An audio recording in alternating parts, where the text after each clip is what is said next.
पटना के राजा बाजार स्थित मशहूर पारस अस्पताल में घुसकर कुख्यात चंदन मिश्रा को 5 अपराधियों ने गोली मारकर मौत के घाट उतार दिया। 32 वर्षीय चंदन मिश्रा बक्सर का रहने वाला था और एक हत्याकांड में पैरोल पर बाहर आकर पारस अस्पताल में इलाज करवा रहा था। आपको बताते चले कि पारस अस्पताल पटना के बीचों बीच राजा बाजार में स्थित है और अपराधियों ने इस घटना को अहले सुबह 4 बजे अंजाम दिया है। हालांकि इस अस्पताल में मरीज से मिलने के लिए परिजनों को काफी मशक्कत करनी पड़ती है और अस्पताल के अंदर जाने पर अंग अंग की जांच भी की जाती है। उस अस्पताल में 5 अपराधी घुसकर किसी को गोली मारकर आसानी से चले जाते हैं और पुलिस को सुराग तक नहीं मिलता। ये अपने आप में बिहार में महाजंगल राज के एक नए दौर को दोहराता हुआ दिखाई दे रहा है। आपने देखा कि कैसे 5 अपराधी अस्पताल में आसानी से घुसे और हत्या करके इत्मीनान से चलते बने। इस घटना पर सांसद पप्पू यादव ने भी तीखी प्रतिक्रिया की है। पप्पू यादव के बयान देने के बाद उन्हें पारस वाले घटना से दूर रहने और बेकार का बयान देने से बचने की धमकी भी मिली है। इससे समझिए कि इस घटना पर कितने बड़े लोगों का हाथ रहा होगा जो एक सांसद को भी धमकी आसानी से दे देते हैं। फिलहाल सुनिए पप्पू यादव ने इस बड़े हत्याकांड पर क्या कहा है।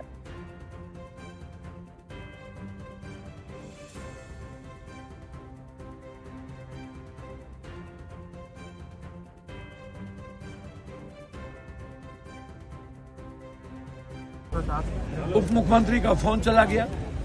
एक शूटर नहीं है, वहाँ 5-5 मोबाइल लोकेशन है और उसको किस किस का फोन आया मैंने वो डिमांड किया। ये मुखिया जी उनके बेटे हैं, उस परिवार की सुरक्षा का मांग किया। हाजीपुर में बेटी के बलात्कार के साथ करके मार दिया। अजीत अंजुम जी पर जो केस किया ये डेमोक्रेसी के लिए और चौथे स्तंभ के लिए, स्वतंत्रता के लिए खतरा है। मैंने ये सवाल उठाया बहुत क्लियर और आज अंतिम किल साबित हो गया। अब क्या बचा? 11 फोर्स उसके साथ और यह कह देना वो भी अपराधी थे तो अपराधी को अपराधी से मरवाइएगा। पारस में सारे बच्चे और सारी बहनें डर गई। कुछ बचा है? नीतीश कुमार जी की सरकार है नहीं। नीतीश कुमार जी बिल्कुल अस्वस्थ हो चुके हैं। नीतीश कुमार जी होते थी उम्मीद भी थी।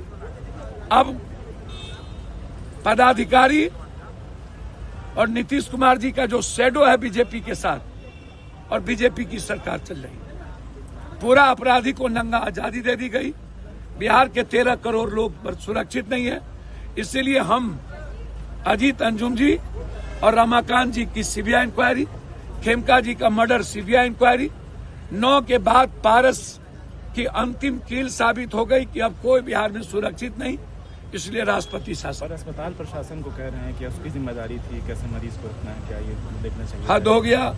जब आए और पिस्टल लेके ढूक गए, जब फोर्स नहीं रोक पाई तो पारस अस्पताल पर मोड़ देना है और हमको रोक दिया गया भीतर जाने से।